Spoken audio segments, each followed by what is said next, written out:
There's a version of you that only exists when nobody's looking. No audience, no likes, no one to impress, no one to disappoint. And here's the question that should genuinely unsettle you. Is that version of you still trying? Or does it quietly fold the moment the spotlight disappears? Because here's what nobody talks about. Most people don't actually have goals. They have performances of goals. They work hard in public and coast in private. They post the gym selfie but skip the session nobody sees. They talk about the book they're writing to everyone except the blank document open on their laptop. And the really disturbing part? They don't even realize they're doing it. Their motivation isn't internal. It's a mirror. Take away the mirror and the motivation evaporates completely. If that landed somewhere uncomfortable inside you, stay with it. Because what I'm about to walk you through isn't another productivity framework. It's a deep psychological explanation of why some people build extraordinary lives in complete silence and why most people can't function without an audience, and what's actually happening in the brain that determines which one you are. The peace psychology nobody explains. Let's start with something neuroscience has documented clearly and culture has almost completely ignored. Human beings are, at the biological level, social performance machines. Your brain evolved inside tribes, small ones. Ones where being watched, evaluated, and approved of by the group was the difference between surviving and being cast out. Validation wasn't vanity back then. It was survival currency. So your nervous system developed a very efficient system. It releases dopamine, the brain's reward chemical, not just when you accomplish something, but when other people acknowledge that you accomplished something. The applause, the comments, the nod of approval from someone you respect. Those aren't just nice. Neurologically, they are part of the reward. Your brain was literally designed to need them. And this is why performing in private is so neurologically difficult for most people. You're not weak. You're fighting millions of years of wiring that says effort without witness is effort without point. But here's where it gets interesting. A small but profoundly unusual subset of people don't function this way. Psychologists studying intrinsic versus extrinsic motivation, most notably Edward Deci and Richard Ryan in their self-determination theory, found that a distinct group derives primary reward not from external recognition, but from the act itself, the work, the standard, the private scorecard that nobody else ever sees. These people don't perform for the room, they perform for the mirror that exists only inside their own mind.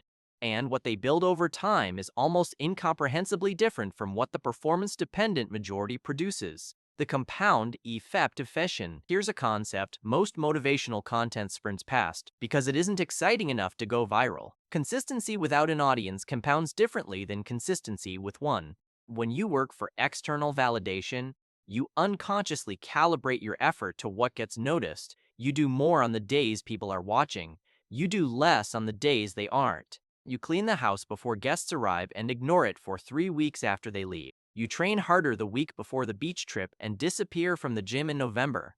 This creates what behavioral economists call performance volatility. Your output isn't tied to your actual values or your actual goals. It's tied to your social environment. And social environments are completely unpredictable, which means your effort becomes completely unpredictable, which means your results become something that happens to you rather than something you build deliberately. But the person working in the dark, they're building something structurally different. Every session nobody saw. Every night they chose the difficult thing over the comfortable one, with zero social reward attached. Every morning they showed up to the work before anyone was awake to give them credit for it. Those moments don't feel important. That's the whole point. They feel completely unremarkable, but unremarkable consistency in private is the actual mechanism behind every result that looks miraculous in public. The overnight success story always has a back room nobody filmed. The effortless expert always has 10,000 hours of invisible practice underneath them. The person who seems to have their life together without trying has a private discipline infrastructure that they built alone, quietly over years. Stay with me here because this is where it gets genuinely strange. The identity split and why it quietly desters you. Psychologist Roy Baumeister spent years researching what he called self-concept clarity, essentially, how clearly and consistently a person understands who they actually are. His findings were striking. People with low self-concept clarity, people whose sense of self shifts depending on who's in the room, who they're trying to impress, or what the social environment rewards, consistently show higher anxiety, lower resilience, and dramatically lower long-term achievement. They're not less capable, they're less integrated, and here's the part that should make you stop scrolling. Every time you do something only when someone's watching, you deposit a small piece of evidence into a subconscious file that says, I am not the kind of person who does this on my own. You don't think that consciously, but your nervous system tracks it. The gym session you skipped when your gym partner canceled. The diet that went perfectly until the dinner party. The creative project that was moving forward until the one person you wanted to impress stopped responding. Each one tells your internal architecture something about what you actually are beneath the performance. And over time, over years, that architecture becomes the ceiling on what you believe you're capable of. Not the life you present publicly, the life your private behavior has been quietly confirming. This is what psychologists call the behavioral identity loop. What you do in private writes the operating code for how you see yourself, and how you see yourself determines what you attempt, and what you attempt determines what you build. The loop doesn't care about your public image, it only reads your private behavior. Here's a question worth sitting with until it answers honestly. If no one ever found out, no social media, no credit, no one to tell, would you still be doing what you say you want to do? If the answer comes back uncertain, that's not a character flaw, that's information. And information is the only thing you can actually work with.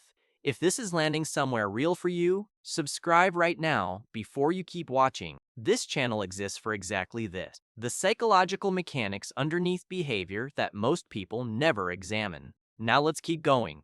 What the lone wolf actually understands. The phrase lone wolf gets misused constantly. People apply it to loners, to antisocial personalities, to people who've simply given up on connection. That's not what it means in any psychological sense. The lone wolf pattern, documented across high performers in athletics, creative fields, entrepreneurship, and academia, isn't about isolation. It's about internal authority. The lone wolf performer has transferred the approval function from external sources to an internal standard.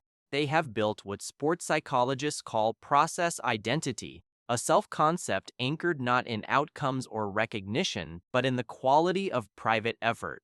Kobe Bryant described practicing at 4 a.m. in an empty gym not as discipline but as pleasure. Not because he was performing for anyone, but because the standard he was chasing existed entirely inside his own head.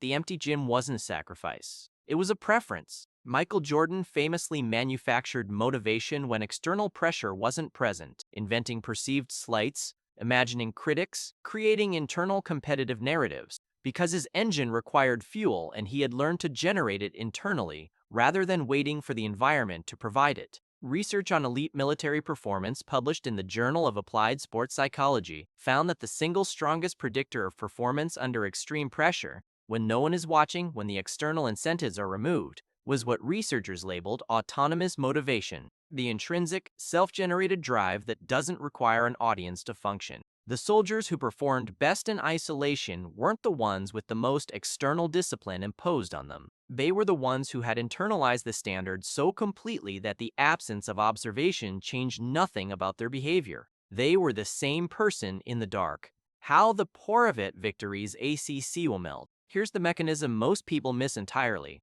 Private victories compound in a way public ones don't. When you do something difficult with an audience, the reward is distributed partly to the accomplishment and partly to the social recognition. Your brain processes both. The neurological reinforcement gets split. When you do something difficult with no audience, the entire reward, all of it, routes back to the act itself. Your brain encodes, doing this hard thing is what I do. It's what I am. Over time, this creates a fundamentally different relationship with difficulty. The person who has trained in silence for years doesn't need to pump themselves up before the hard thing. They don't need the playlist, the pre-workout, the accountability partner. They have a history, a private one, of showing up that their nervous system trusts completely. They have what psychologist Albert Bandura called mastery experiences, accumulated private evidence that they are someone who follows through, not because they announced it, because they did it when no one was watching and their own internal record holds the proof. That private record becomes the most important asset you will ever build. More important than the resume, the follower count, the reputation. Because when everything external collapses, when the circumstances shift, when the audience disappears, when the social environment stops rewarding what you're doing, The private record is the only thing still standing. And it either says you're the kind of person who continues or it doesn't. The reframe, and its mechanically ACC rate. The world rewards public performance. It celebrates visible results, documented progress, shareable wins, and there is nothing wrong with any of that. But here's what the world doesn't tell you. The public wins are output. They're downstream of something the cameras never captured. Every person you admire for their results has a private discipline infrastructure that produced those results before anyone was paying attention. The question isn't whether you want the results. Everyone wants the results. The question is whether you are building the private version of yourself that produces them in the dark, quietly, unremarkably, on the Tuesdays when no one knows and no one's counting, and the easiest thing in the world would be to just stop. That Tuesday version of you, the one who continues anyway, that is the actual architecture of everything you want. You don't find that person by performing for others. You build them alone. And the strange truth about the lone wolf is this. They aren't winning despite the silence. They are winning because of it. Because every moment the audience disappears is a moment that tests whether the work was ever really theirs to begin with. When it is, when it's genuinely theirs, the silence isn't an obstacle. It's the whole point. If something in this video quietly confirms something you already suspected about yourself, subscribe and turn on notifications.